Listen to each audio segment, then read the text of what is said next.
ayun, habagat ngayon. Kahapon ay amihan. Pero yung habagat naman hindi masyadong malakas. So, kahapon I decide pupunta ako doon sa kabilang barangay, doon ako magka-cast para gamitin itong bagong rod natin. Ayan.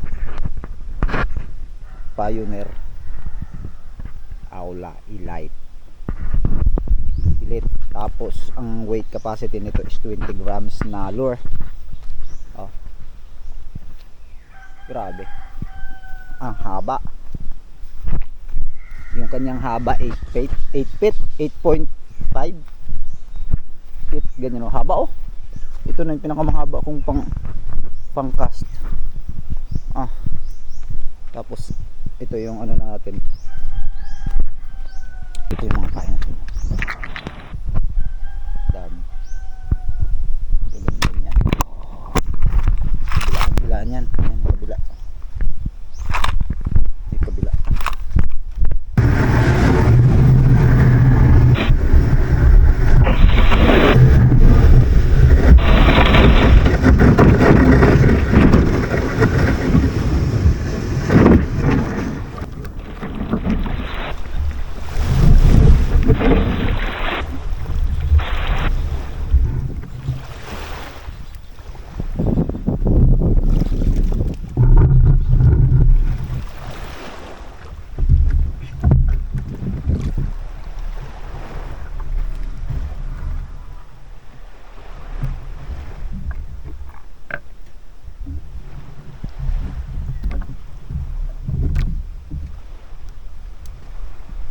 Natin yung unang hagis.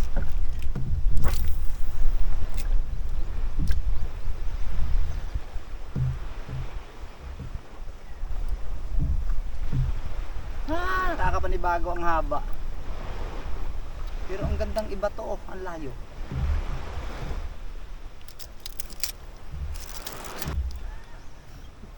Oh my God! First time ko to. Tingnan ang nangyari, oh. Oh. Palata. Yung kumagat hindi to kumagat nasabitan lang, natamaan lang siya. Mas maliit pa yung isda doon sa pain. Samantalang itong pain natin na to, napakaliit na nito kasi ito'y 5 grams lang. Tingnan mo naman. Palata.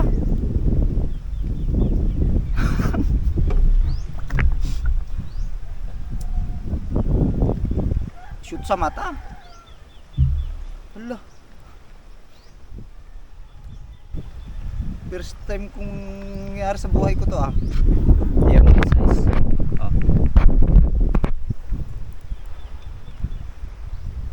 First time nakahuli ng ganyan kalaki. Liit. Grabe naman. Ang pain natin ay 5 grams. Tapos yung nahuli natin ay bigat ay 2 grams. Baka 1 gram pa nga lang yun.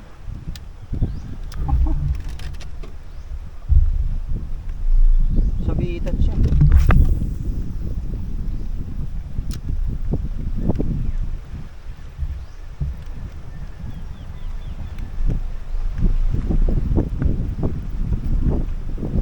Na-aksidente yung yung isda. Na-aksidente siya.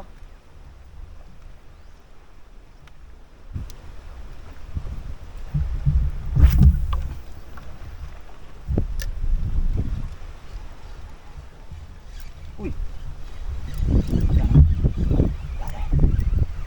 Oy. Oy. Tumiget. Pagbo, man. Pagbo. Ang haba ng rod, nakakapanibago, man. Oh. Pagbo.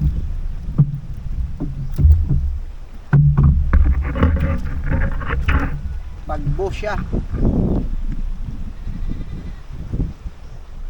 Kagat na kagat niya talaga.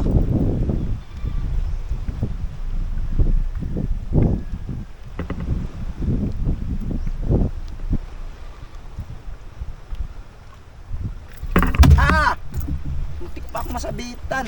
Ang dulas.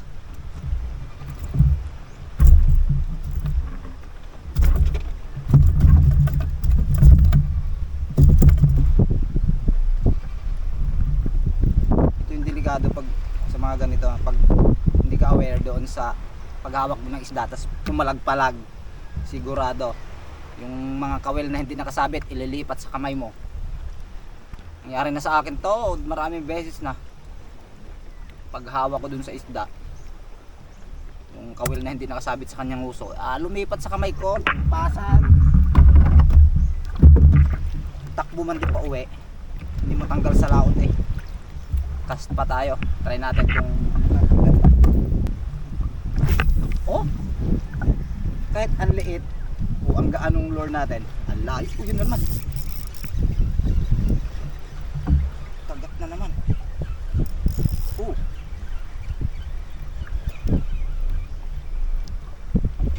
Snapper.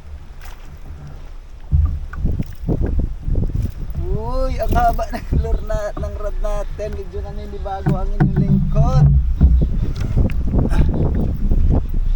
Snapper, oh.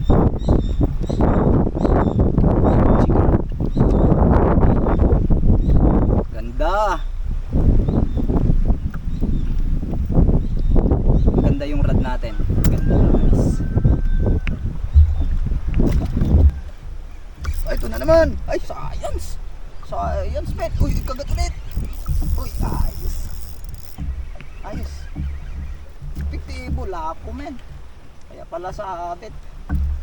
Aksidente yung lapo, men, oh.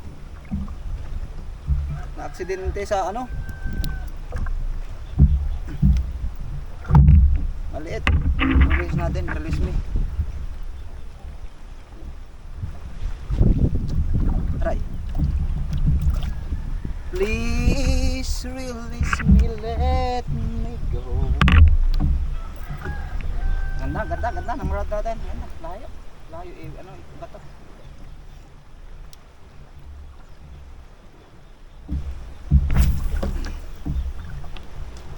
Uy.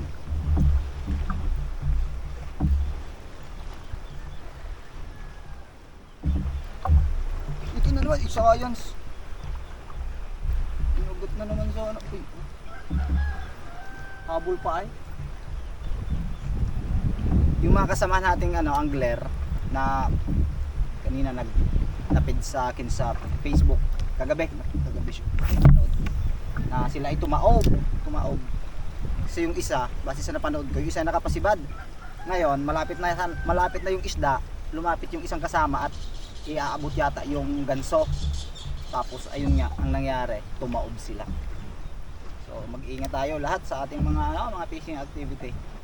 Make sure na yung kasama natin na nagdadala ng bangka talagang maalam magdala, hindi yung basta maalam lang magpanimon, maalam magmaniobra at maalam magpaandar. Hindi. Kasi unang-una, dapat marunong din magmasid sa paligid, sa bangka, sa mga pasahero, sa sitwasyon ng bangka natin. Kasi ano, pag hindi talaga maalam, kahit pa sobrang kalma yan, taob talaga ang nangyayari. Ganun talaga.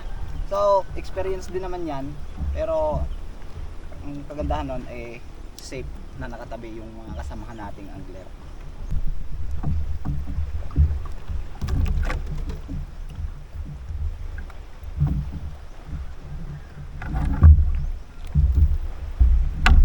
Laki. Pagbo na naman. Pagbo.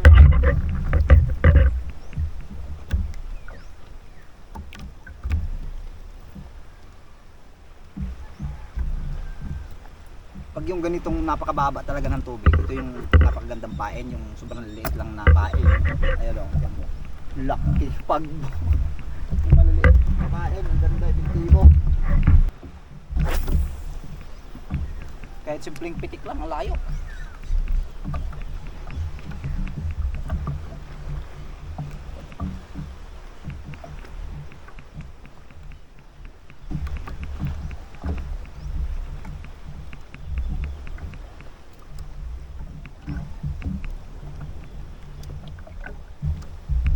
yung length ng fishing rod natin, ng rod natin, ilalagay natin diyan sa ano, sa comment section para sa mga nagka-casting diyan. Grabe, napakaganda, recommended talaga. Kahit ang liit ng pain na nagamit natin, which is 5 grams lang yung gamit ko, ang layo iba to. Dahil nga dito sa ang haba niya is 8.5 feet. Kaya wow, ang layo iba to.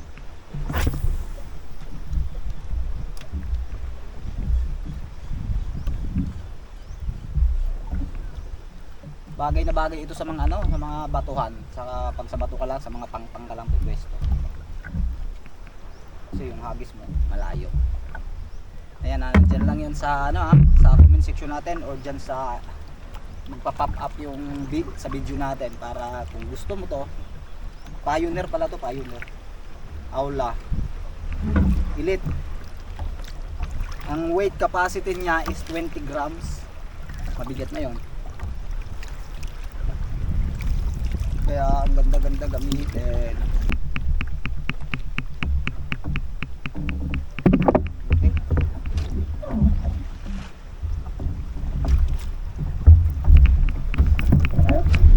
Chicard, laki.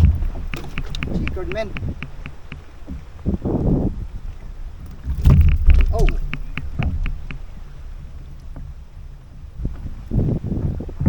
Chicard, laki oh.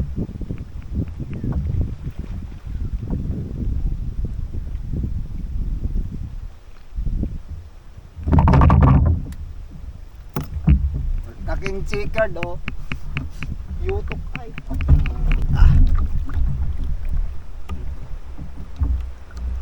Yung mga triangulo na isda eh.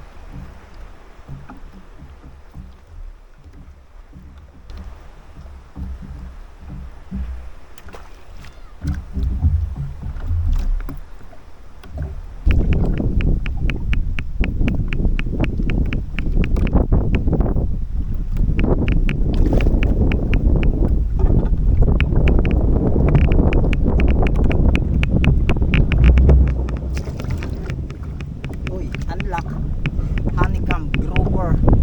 Ayos. Nice one. The honeycomb grouper. Unlock natin. Marami to sa ano, sa mga kakapasok yung tubig tabang. Nice one.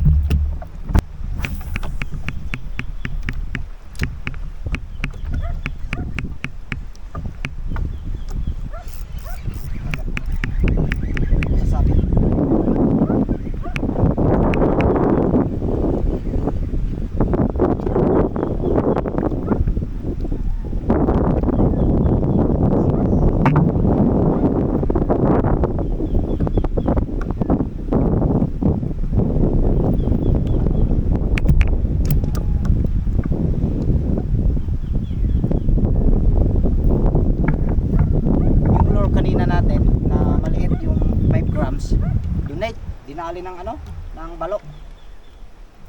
Ito, nakatabi na nga tayo at ito marami tayong nahuli. Yan oh.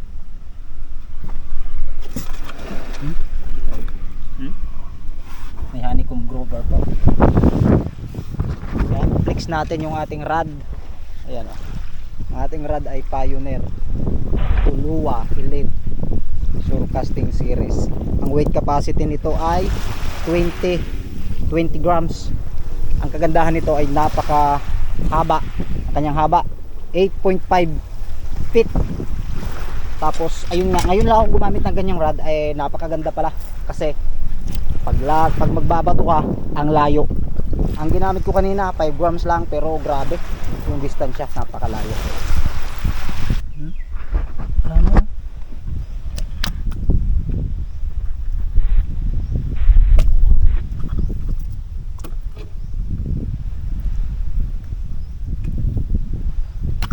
Bigyan natin sa kurobo. Pakita mo muna yung mga huli. Yan. Dami oh. Oh. Okay. Sige, pati budos ay kubet. Thank you, Machogon.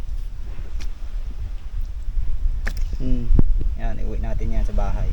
Dami nating huli. Pero bandaming ulam oh. Ang ulam daw niya ay tuyo. Ayan, ngayon ay medyo basa na.